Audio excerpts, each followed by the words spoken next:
Spring is here, and so is ACC baseball, and that's why we are here today on GoPack.com. Here for us is Backyard Bistro across the street from Carter Finley Stadium, the home for Around the Bases. And this is our second installment with the NC State baseball coach, Elliot Avent. I'm Tony Haynes. Thanks for looking on the official website of NC State Athletics. So Wolfpack right now 16-6 overall, 3-3 in the ACC. As of today, the Wolfpack ranked number 21 in one poll, ranked 13th in another. And now the Pack is getting ready to go on the road this week.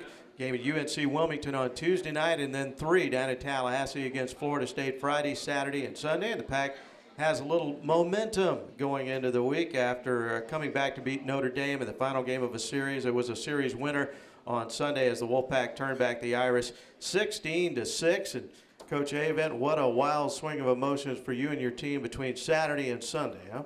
Yeah, Saturday was I was just talking to a couple of people in the audience, and Saturday against Notre Dame and then the previous Sunday against Boston College were two tough pills to swallow because, this league is impossible to dig out of. It's just too tough. And not because it's Boston College and not because it's Notre Dame, but you got 2 home series. We feel like we should be 5-1. We're 3-3. But at 5-0 on Sunday, you're staring at 2-4 straight in the face. And our guys responded. You just still think back to that Boston College Sunday and that Notre Dame Saturday where you feel like this is a team. What we've done, we haven't really stole any games. We haven't had a game where I say, hey, boy, we stole that one. The UNCG game was the closest to that when the guy had the bad flip at first. But that was in the 8th inning, and we still had the 9th inning to go. But that gave us the lead, and we were able to win that game. But we have played well from the 6th inning on. Part of that's our bullpen, and part of it is the resiliency of our players. They really believe in themselves. They believe in each other, and we found ways to win at the end of the game. So that's why those games were so hard to swallow. But it was really good to see early game on Sunday due to an early flight for Notre Dame. Change in the weather, which it seems like it's been, spring break weather in Fort Lauderdale, and then to get the cold snap on Sunday. Really proud and encouraged to see the way our players responded from that 3rd inning on. Big difference between 3-3 and 2-4. And so that was a significant swing game for your team on Sunday, wasn't it? No question. No question. Like I said, really proud of the guys, great leadership. It starts with great leadership, and we've had some really good leadership from a lot of our guys, and especially one senior, Chance Shepard, has really stepped up in his senior season to make the most of it. When you're a senior and you're going out and you know this is your last time in college and you understand how special college is because you play with guys who go on professional baseball and they all come back and saying, boy, I miss college, then he's making the most out of his senior season in so many ways. Every season features a number of moments of truth, and I think you had that on Sunday because, as you mentioned, coming off the difficult loss on Saturday, the Pack gave up a 2-run lead in the 9th, eventually lost in 12 innings. Then all of a sudden, you're sitting there in the middle of the 3rd inning against Notre Dame. It's cold. The Pack is down 5-0, and there's the moment of truth there for NC State. It would have been easy for your guys to drop their heads.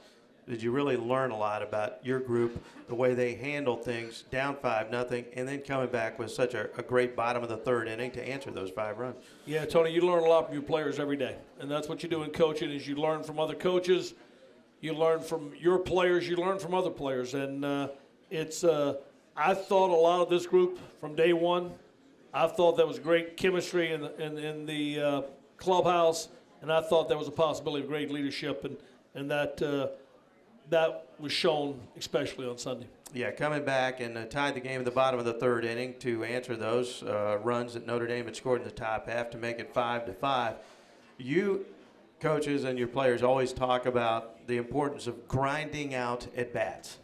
If you look at that bottom of the 3rd inning, could we make an instructional video on what grinding out at-bats actually look like? Because that's what your guys did the entire bottom of the 3rd inning yesterday. Yeah, there's no question. And I give our players pop quizzes all the time, not necessarily a pop quiz, but I'll say, who battles at the plate the hardest right now for us? And what you're trying to get across is, okay, this guy may battle the most in your opinion, then why aren't we all battling the same way? Because there's this thing in baseball, Sports Center's on every night, and they always play the home run. In basketball, you're always going to see the power dunk and the guy shooting the Stefan, or whatever the guy's name is, the threes for Golden State and how far. Would you be talking about Stephen Curry? Stephen Curry. Yeah. Okay, I couldn't remember his name. Okay. Pretty good. So he's pretty good. But that's what they're showing. They're not showing the nice bounce pass and the nice screen and all the stuff that's making some of these things possible.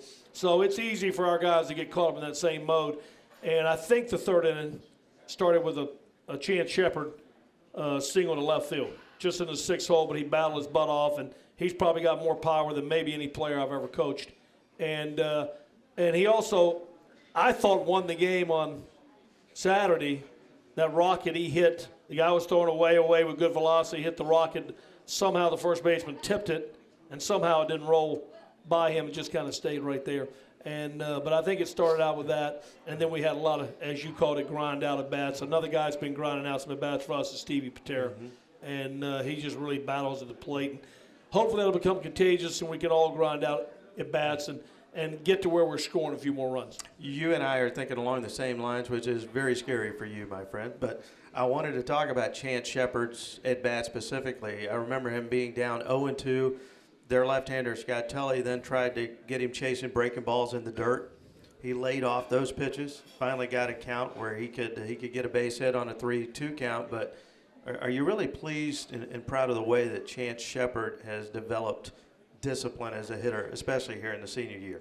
I really am, because what I just talked about is the power. I mean, Chance Shepard has enormous power. I think the most power I've ever coached that plays. Sometimes you have BP power, but he has power that really plays in a game, and he gets pitched differently.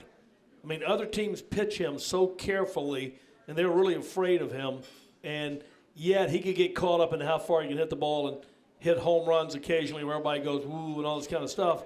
He's had some great at-bats lately. Base hits to right field, hit a ball in the 4-hole the other day, and he's doing whatever it takes for his team to win right now. And I don't mean only at the plate. He caught a great game yesterday. His catching has taken a big spike upward. He's catching really good at working with our pitchers.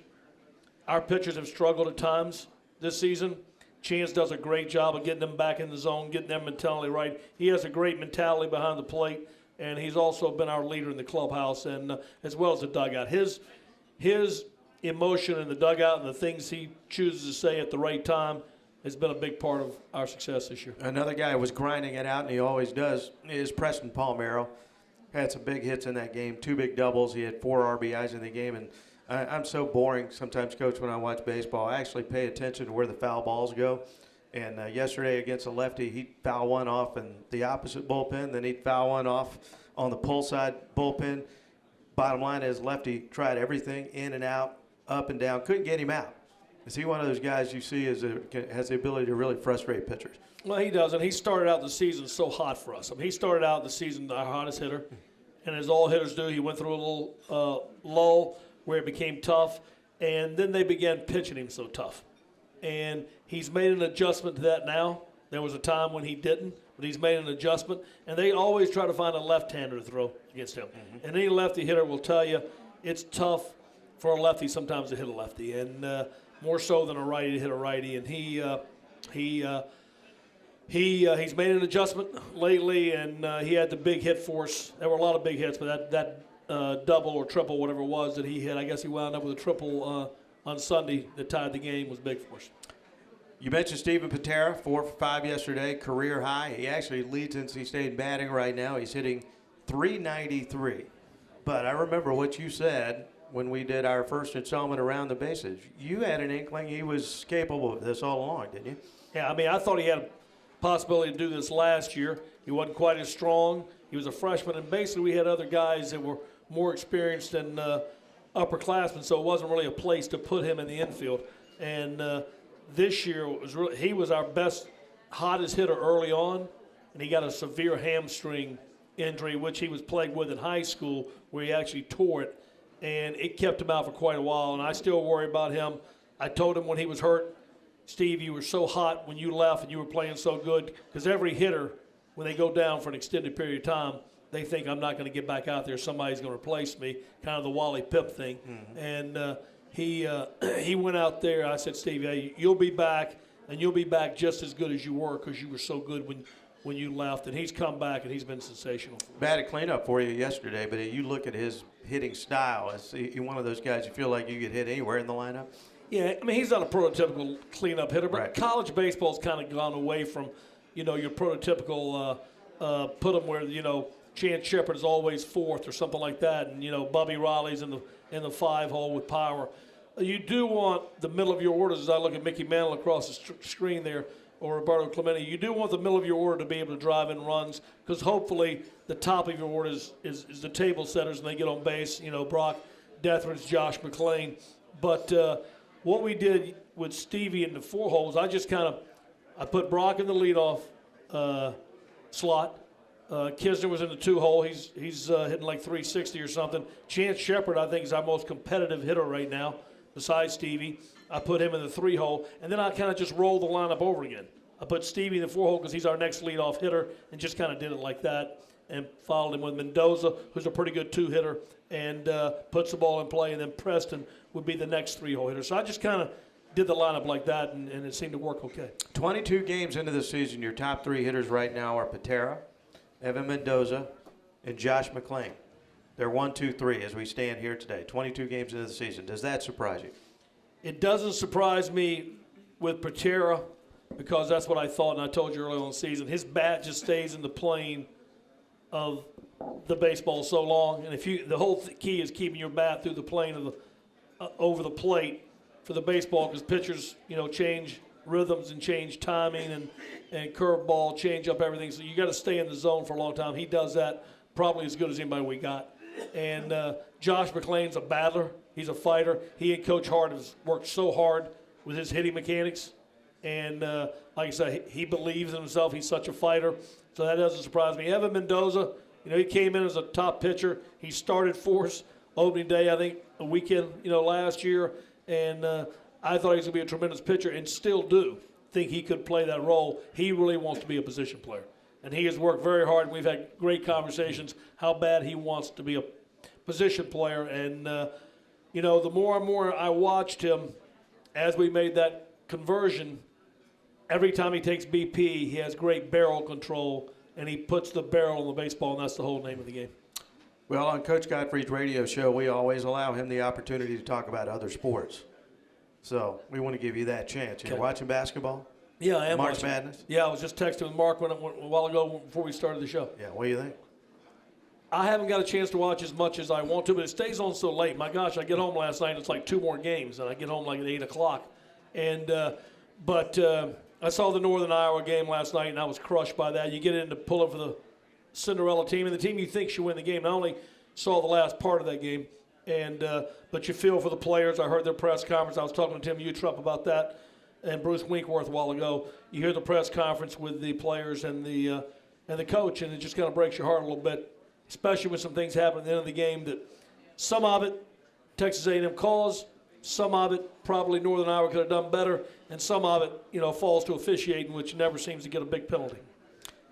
Well, if you've been in coaching long enough, you're going to lose a game like that. Maybe not to that degree where you lose a 12-point lead in the last 33 seconds, but you were there in the TCU game last year. When it starts unraveling, as it can do, it's kind of difficult to reverse that, isn't it? It's especially in baseball. In basketball, if you have something left, I think you only get 5. You know better than I, but you call a timeout.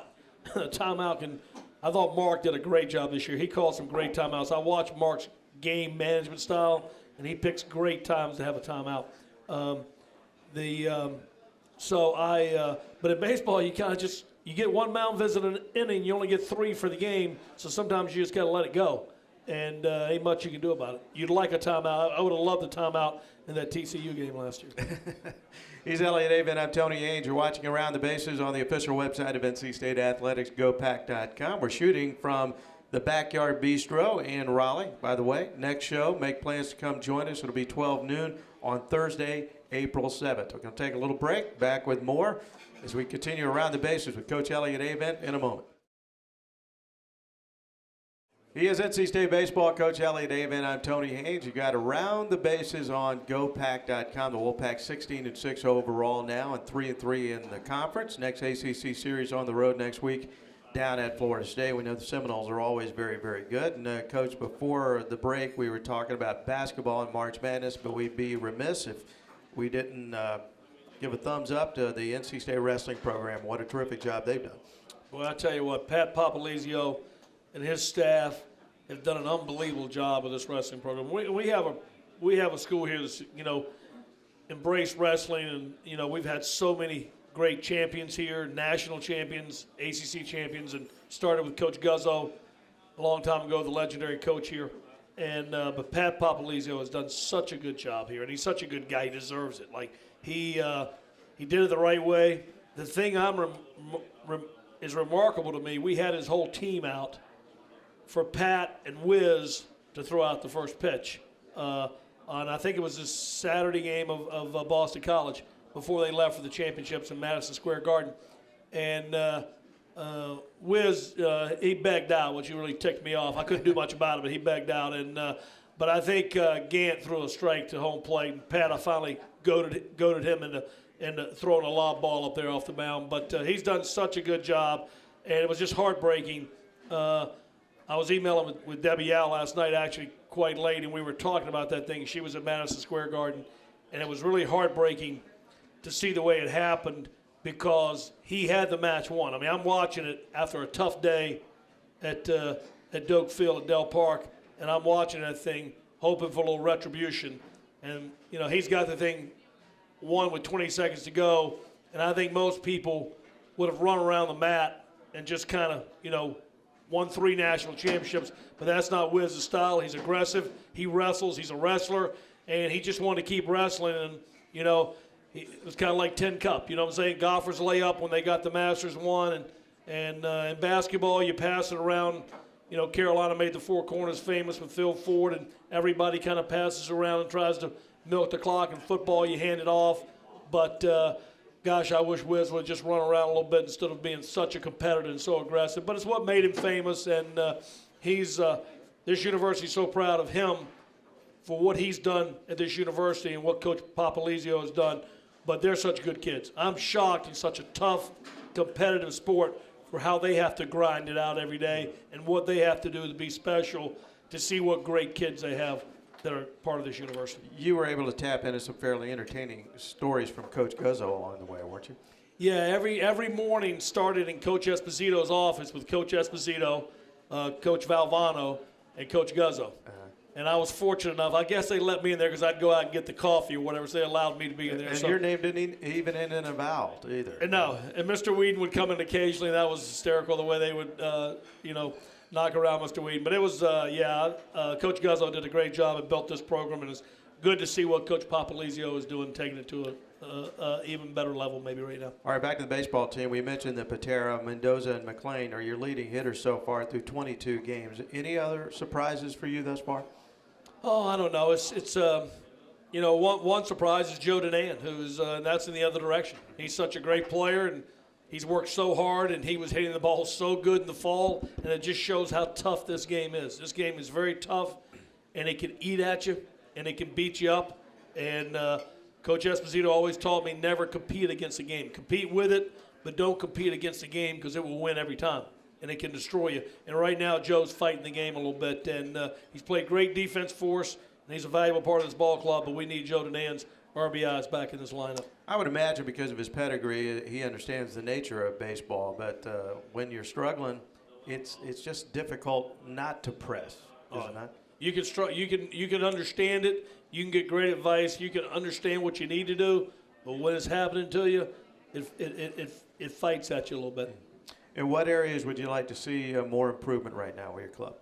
Well, starting pitching hasn't been getting us where we need to go, but 2013 was very similar to starting pitching in 2013. We wound up going to the World Series.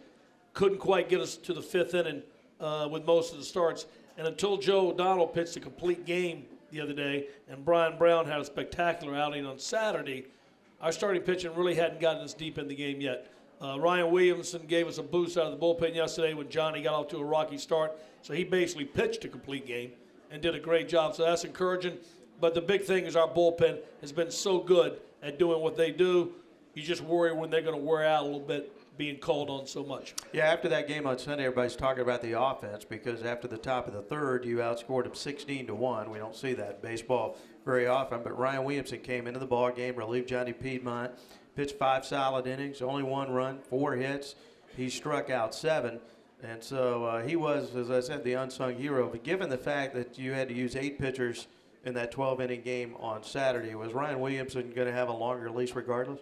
A longer leash from the standpoint of the fact that we need to see if he can get over that hump and be who we think he can be, but not from we didn't have anybody else. We had the whole bullpen available except for Tommy DeJunas. And Tommy DeJunas, being the competitor he is and wanting this team to win, he knew how disappointing Saturday was. He came to Coach Foxhall Sunday morning and said, "Coach, I'm ready to go." And I said, "Well, I'll go talk to Tommy." I said, "Tommy, I appreciate it, but you're not pitching today. But you get ready for a big pinch hitter to play some defense." But we had everybody available, so his long leash was going to be more that we need to get his confidence over that hump, and he needs to understand who he can be for this team. Staying on Ryan Williamson, can we use the word flexible to describe his role moving forward? Well, we're looking to get our starting rotation. Every every team wants their starting rotation to be solidified, and we're still searching for answers. Johnny Piedmont threw well the outing before. He'd gotten off to a slow start, but Corey Wilder, was still trying to get him going after not pitching in the fall. But with Ryan Williamson pitching that well this weekend at Florida State, we haven't talked about it yet. We're out recruiting. Coach Foxhall had a recruit when I left, and Coach Hart's hit the road recruiting this morning. And so we're going to have to look at possibly Ryan Williamson maybe joining the rotation with Joe and Brian. Well, talking about saving the bullpen, how much does it change the equation in a 3-game series when you can get a complete game from your starter on Friday night, as you did from Joe O'Donnell on Friday? Well, it changes everything, and that's what this league was kind of built on, was Friday night starter. It's hard to score runs on Friday night. It's going to be a 3-2 game almost every Friday night, 2-1. We've lost some 1-0 games, won some 1-0 games. Friday night usually isn't going to be a lot of runs, and so for Joe to go a complete game to save your bullpen, that was big for us. You look back Joe O'Donnell last year. I mean, he's got impressive stuff. He drops down. He's tough on right-handed hitters. When he's commanding, at times last year, he was very successful. In what areas did he really need to improve to put himself in a position where he could pitch a gem like he did on Friday? I don't know. Joe's worked so hard, and we saw him so much in high school. They had a great Legion team in Wilmington. So many of those players are still playing. Chance and Shane Shepard were on that Legion team. The leadoff hitter, I think, tomorrow night for Wilmington was on that team, and he's having a great year for UNC Wilmington. There were so many great players on that team, and that team always went deep in the summer as they tried to win a Legion championship. And so we saw Joe quite a bit. And he's always been very, very competitive.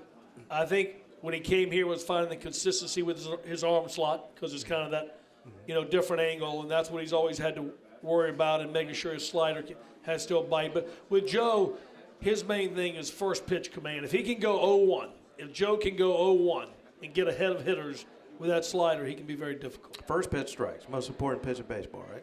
First one. You gotta throw one of the first 2 pitches for strikes. That's what we talk about. You gotta throw one of the first 2 pitches for strikes, and you want the hitter to throw a pitch that they're going to swing at 1-1 and 2-2, and that's the whole key. And probably this year we've gone too many 3-ball counts, and if you go too many 3-ball counts, things could be tough. Your boneless wings have arrived over and there. they look delicious. Yes, they do. We'll leave them there. I thought they were our boneless. Our bone. I appreciate that. Yeah, I was going to steal a couple, as I usually do, but since you're on a roll right now, we're going to leave them over there. You'll eat lunch in a minute. Brian Brown was your ace last year, 2-0 right now, 3.33 ERA. After a rocky opening, is he where you kind of hoped he'd be at this point? His fall was incredible. He had an incredible fall. He started out slow this spring as well, and he looked more like Brian Brown on Saturday than he has all year. And we had that long inning where we scored 4 runs, but it was a long inning, and he sat there a little bit. He didn't come out quite as sharp after that, but he struck out more. But I think he struck out 13 guys, which isn't Brian Brown's. 13 strikeouts, 25 batters faced. Yeah, it's not his. That's not what he does. So his pitch count was at 107 pitches. So the long inning coupled with the 107 pitches, we got him out of there. But, that was encouraging with his outing on Saturday. 3 pitchers struck out 11 batters yesterday in the Sunday game against Notre Dame. The staff struck out a mind-boggling 20 on Saturday. Is that an important metric for you to have multiple pitchers with swing and miss stuff? Coach Foxhall talks about it all the time. He doesn't talk about strikeouts. He talks about being able to make a hit or miss a pitch, And so that was encouraging. I'm sure it was for him. But like I said, we just got to stop going to so many 3-ball counts. You can't. I think we walked 10 guys on Saturday, and you're not going to walk 10. We're lucky. It was a 4-2 game, but we walked 10 guys on Saturday. And if you walk 10 guys, you're going to lose baseball games. And if you keep going to 3 balls too much, they're going to see your pitches too much, and there are going to be some problems. That's what we've got to. We've got to make things happen quicker. All right, I don't want to get you in trouble. Last show we did, though, you said you don't like instant replay, and you don't like it in any sport, right? Can't stand it. Okay. After Garrett Suggs' amazing ESPN top 10 catch on Sunday that was not allowed, are you changing your mind on this? Was it top 10? Was it ESPN? It would have been, but it was not a catch. Well, it still should have been. You still should have been, yeah. But it won't go down as a catch because the umpire said it wasn't Garrett a catch. Suggs, and we've had so many good outfielders since I've been fortunate enough to be here. Jake Weber, when I first got here, who played for Coach Tanner and myself. Drew Polk was one of the more steady outfielders that I can remember that was just so good. Garrett Suggs is in that caliber. Obviously, Brett Williams was phenomenal because of his speed and his athleticism. He may have been the best outfielder that ever played here. But Garrett Suggs is one of the best outfielders I've ever seen. His instincts are incredible. It's hard to sit on the bench for 6 innings and go out and do what he does. But he made a catch against Alabama at USA Ballpark in right center that was incredible, that probably won that game for us. He could, and I told Garrett after the game, I've seen you make a lot of great catches. That's the best one you ever made. And, of course, he didn't get credit for it. But when they hit it, Coach Hart was standing beside me. He said, I think he's got a shot. I said, he's got no shot for this one. He ain't getting this one. And when he dove and the way he turned his glove, the easy way to see he made a catch was the way he had to turn his glove. He, just took his wrist and just kind of went up. You knew he made the catch, and you could see that from where we were. But it's a shame he wasn't credited for it, but what a great play he made. It would have made top 10 plays on ESPN, but technically it's not a catch because the umpire says it's not a catch. Now, we could conceivably have a new category for ESPN, top 10 worst umpire officiating calls. That might be good. Would you like that? I saw one last night in the Northern Iowa game. Did the umpire, Scott Kennedy, has he gotten back to you on that one? No, he actually, I told A.J. Lastagliano, A.J. actually made the call. My first year here, we were in Alabama, and we're 2-0, and Alabama's 2-0 in Tuscaloosa. Back then, if you win that 2-0 game, your percentages of going to the World Series are great. And we're both in 2-0 game, and A.J. made a call. We're in the third base dugout. The ball sliced in front of the foul pole for a 2-run homer that wasn't even close. And I go out and talk to A.J. This is 20 years ago. A.J., wasn't close. Please get help. Get everybody together. Not going to do it. I saw it good. I got this one right. And, of course, you go home that night and turn the TV on, and, an erroneous home run call puts NC State into a disadvantage. We wound up losing the game. I can't remember the score, 6-2 or something. So that call didn't beat us, but it changed the game. So A.J. and I have had a lot of conversations through the years. But we're friends. So I told A.J., because he said, boy, you really gave it to Scott, didn't you? I said, yeah, and he well deserved it. That was an absolute terrible call. I said, A.J., I will bet you $1,000 against your 100 that he made that catch. He said, Elliot, he was a lot closer to that than me and you were. And I said, yeah, but doesn't mean we didn't see it better. So I just said, he said, I might take that. I still haven't heard from him, but we'll see what he says. Maybe he'll buy me dinner next time I'm in Florida. See, here's why it's hard being a coach or a manager, whatever you want to call it, because he'll be 89 years old, and he'll still have this long list of bad calls when it gets you. You'll never forget them, will you? No, you never forget them because they cost you. Yeah. And we've gone to 4 officials this year, and so it does make it easier. But the bad thing is, I told Scott, and I went back to old school a little bit. I was a little more vocal than I usually am as I've gotten older. But, I'm trying to spark some emotion from my ball club, too, to get them. We're in battles every day, and you have to battle. And I wanted them to see that from me a little bit. Plus, I was upset. But he missed a call earlier at second base, and I let go on that pirouette where the guy never touched second. And I went out and just said very nicely, Scott, you missed that. And, of course, he said, no, I didn't. But I went home and watched the game last night over on ESPN3, and he missed them both. And so, those calls can come back to haunt you. And But anyway, it's part of the game. I still do not like instant replay. It slows the game down way too much. And as they go to the booth for 2 or 3 minutes, you know, after my dog's already figured out they got it wrong, they still come back and they say wasn't enough evidence, and they don't overturn it, or they do overturn it and shouldn't have. So they don't even get it right in the booth. So I still don't understand instant replay. I'm glad you finally got around to answering the initial question, which was about instant replay. It's terrible. Right at the end. It's terrible. All right, he still doesn't like it. Okay, I got that. How did you manage to keep yourself in the game yesterday? I think because he thought he probably missed a call. And because I probably said enough to be ejected, been ejected for less. And but there's, like I said, I think he probably, if the umpire lets you get away with saying some of the things that I said, he probably knows he missed it. Yesterday, you gave Kisner the day off behind the plate. Joe Denan also sat, and he's been struggling, as you mentioned. Xavier LeGrant got the start at third. You like the depth that's developing with this team? Yeah, and it wasn't so much that I gave Kisner the day off behind the plate. I think Chance is catching that good. Like I said, there's some things that Kisner does very, very well. There's some things that Chance does very, very well. And what we needed yesterday was Chance is a great guy behind the plate, the body language, how he works the pitcher, his communication with the pitcher, the little things he does. If you watch the little things he does, the emotion behind the plate, talking to umpires, he understands the game so, so well. And so it wasn't so much Kisner got a day off as I thought Chance was the right guy to catch yesterday. Joe, I just feel like I said, he's fighting the game a little bit. And anytime you're fighting the game, you need to back away from the game a little bit and kind of regroup. And like I said, Evan Mendoza is playing pretty good. I want to get Xavier LeGrant going. It was an opportunity to get him in the lineup. And he's not as comfortable playing third base, but it sure was nice to see him have some good at-bats there, especially the ball he drove off the right field wall. Okay, our wings are getting cold over there, so I'm going to ask you one more question. All right. UNC Wilmington coming up on Tuesday night, 6 p.m. down there in the Port City.